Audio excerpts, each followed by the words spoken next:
Our last set of functions is one that we're not going to see until much later in the semester, but I wanted to mention them now. The first of these, well, the first two of these are exponential functions, and these are different from the ones that we've seen already, in that the variable, the unknown x, rather than being in the base with an exponent attached to it, is now in the exponent. So now I'm going to assume that the base of my exponential is some real number a, which is greater than 1. And this is what people are talking about when they say that something is growing exponentially. Whoa, to the moon. Now, on the left, it's asymptotic to 0. But on the right, it just grows and grows and grows forever. Domain of this one is all reals. The range, strictly positive reals. There is no number that you can put in here for x that will make a to the x equal to 0. Then, if we write the exponent like this, exponent is still any real number, the base is still a number greater than 1. But now, rather than having a to the x, I have a to the negative x. Then, in this case, we have something called exponential decay.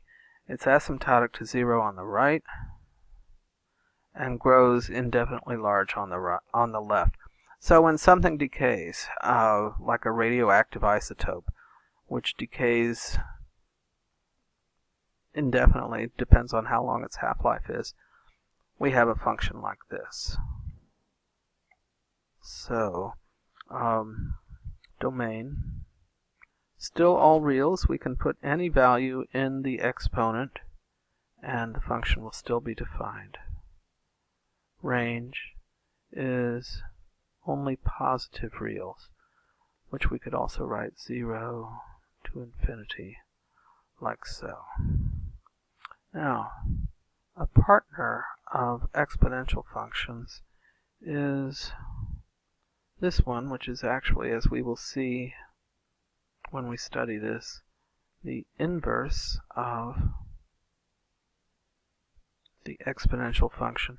This is called the logarithmic function.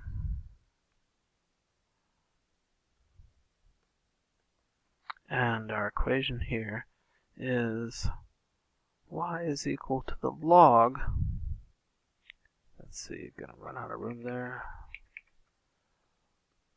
y is equal to the log base a of x, where a is greater than 1. The domain is exactly the opposite of the domain of an exponential function, and so is the range. So the domain is strictly positive reals, and the range is any real number. Now, I know some of you have seen this before and some not. I just wanted to mention these for completeness. Then there's also that oddball, the greatest integer function,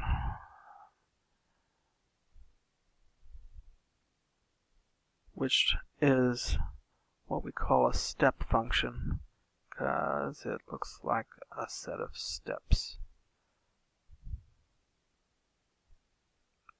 And in my opinion, our name for this in computer science makes a lot more, well, it's just easier to understand than in math. So this is called greatest integer, and it has a rather complicated piecewise definition if you do it in math. In math, it's denoted this way. In computer science, we call this the floor of x. And we write it this way. So what it means, let's say x is 1.5. Well, the floor of x, we smash it down to the floor, is 1. The floor of 1 is 1. The floor of 1.5 is 1. The floor of 1.9 is 1. The floor of 1.99999 is 1. But when you make it 2, when x is 2, the floor again is 2. 2.1, it's 2, etc., etc., etc. So the idea of a step function is convenient. Something jumps up. You use 1 minute too much on your telephone and shazam, you're into a whole nother region of astronomical numbers. That's a step function. But apart from things like that, I don't think we're going to see a whole lot of step functions in our study. This is the end of part 4.